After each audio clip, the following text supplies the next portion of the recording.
सुरेश इधर आना, बिठाया, बात करी। सिर्फ वो नहीं, और भी 2-3 लोगों से बातचीत हुई है। पूछते हैं हम कि इसके क्या रिपरकशन यानी परिणाम क्या होंगे।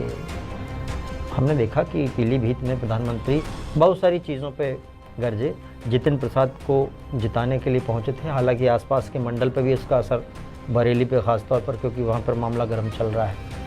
अगर हम बॉडी लैंग्वेज देखें और बातचीत देखें सुरेश राणा से और बाकी लोगों से भी, भूपेंद्र चौधरी से भी, जितिन प्रसाद से भी, संतोष गंगवार जी से भी, तो क्या निकालें हम?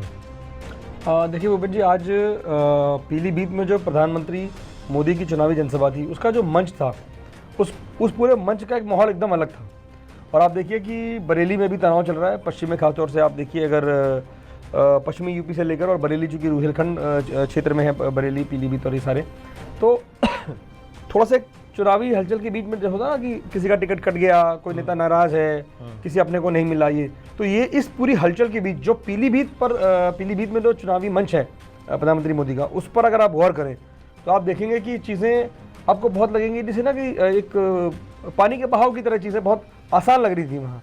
और वो एक बहुत अब चाहे उसे आप क्राफ्टिंग कह लीजिए, पॉलिटिकल क्राफ्टिंग प्रधानमंत्री मोदी की। जिस समय योगी जी को भाषण देने जाना था, प्रधानमंत्री मोदी के दाहिने तरफ बैठे हुए थे वो, और बाएं तरफ भूपेंद्र चौधरी बैठे हुए थे।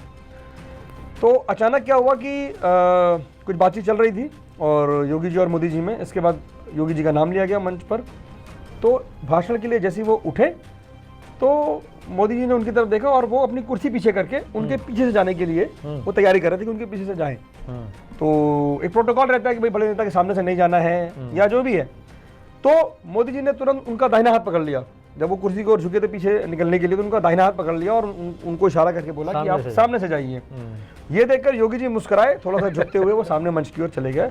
और इसी दौरान प्रधानमंत्री मोदी भी मुस्कुराए और भूपेंद्र चौधरी जो बगल में बैठे थे बाएं हाथ पे मोदी जी के, वो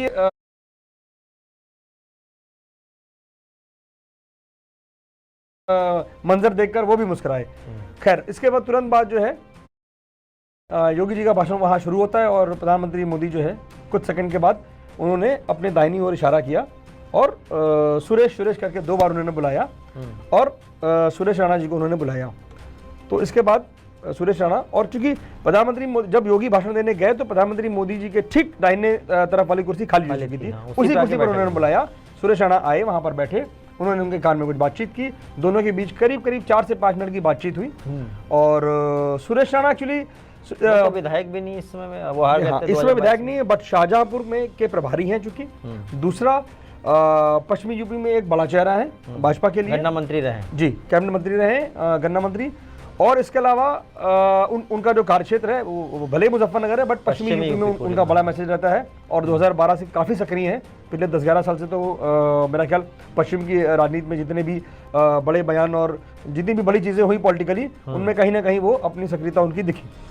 और इसके अलावा गुजरात में और मध्य प्रदेश में इलेक्शंस जब हुए विधानसभा के चुनाव, तो वहाँ पर भी उन्हें बतौर कुछ क्षेत्र के प्रभारी बनाकर उनकी चुनावी ड्यूटी वहाँ लगाई गई। और वो देखिए, पश्चिम के हालात जानने के लिए जाहिर सी बात है, उन्हें पता है कि सुरेश राणा पश्चिम से आते हैं और कोर बेल्ट जो मुजफ्फरनगर है, थाना भवन, वो उनका अपना जो है कह लीजिए उनकी सियासी कर्मभूमि है, वहाँ से विधायक रहे हैं। तो जाहिर सी बात है पश्चिम का माहौल समझने के लिए पश्चिम में क्या चल रहा है, पहले चरण का चुनाव है। और चूंकि बैठे वो जहाँ थे वो रुहेलखंड क्षेत्र में सीट आती है, बट पश्चिम से, चूंकि पश्चिम का मैसेज है भाई, प्रधानमंत्री अगर पश्चिम के किसी नेता को बुला रहे हैं अपने मंच पर, एक तरफ भूपेंद्र चौधरी बैठे हुए हैं, दूसरी तरफ सुरेश राणा बैठे हुए हैं, तो जाहिर सी बात है इस समय मैसेजिंग होती है ना, संकेतों और संदेशों की राजनीति में इन चीजों का बड़ा महत्व होता है कि आप किसको बुलाकर क्या कह रहे हैं, कैसे बात कर रहे हैं, किसको क्या आप हालचाल पूछ लेने से भी कई बार जीवन मिल जाता है। तो अब किसी को अब इस चीज का मैसेज होगा। हम लोग भी चर्चा इसी बात पर कर रहे हैं कि वहाँ खास क्या हुआ। प्रधानमंत्री की रैली थी, वो आए, भाषण दिया, बाकी नेता मौजूद थे, लेकिन उन सबके बीच कुछ ऐसा हुआ जिसकी चर्चा हो रही है, जिसके की सियासी मायने निकाले जा रहे हैं। उनमें से बात हुई। हाँ, उसके बाद सुरेश राणा से उनकी बातचीत खत्म होती है। सुरेश राणा अपनी सीट पर वापस चले जाते हैं। उसके बाद जितिन प्रसाद उसी कुर्सी पर आते हैं। हालांकि जितिन प्रसाद एक कुर्सी छोड़ के बैठे हुए थे, प्रधानमंत्री मोदी, फिर योगी जी और उनके बराबर में जितिन प्रसाद। तो जितिन जी आते हैं वहाँ और मोदी जी के बराबर में बैठ के उनसे भी कुछ चर्चा हो रही थी, क्योंकि ये सीट उन्हीं की थी। पीलीभीत लोकसभा जो है वो वहीं से प्रत्याशी हैं, उनको लेकर बातचीत हुई उनके साथ। उसके बाद फिर बाईं तरफ भूपेंद्र चौधरी बैठे हुए थे। भूपेंद्र चौधरी मेरा ख्याल कुछ देर बाद भूपेन्द्र चौधरी उठे अपनी सीट से और 2 कुर्सी छोड़ के वो संतोष गंगवार जी की सीट पे चले गए और उन्होंने संतोष गंगवार को इशारा किया कि आप जो है वहाँ जाकर बैठ जाइए।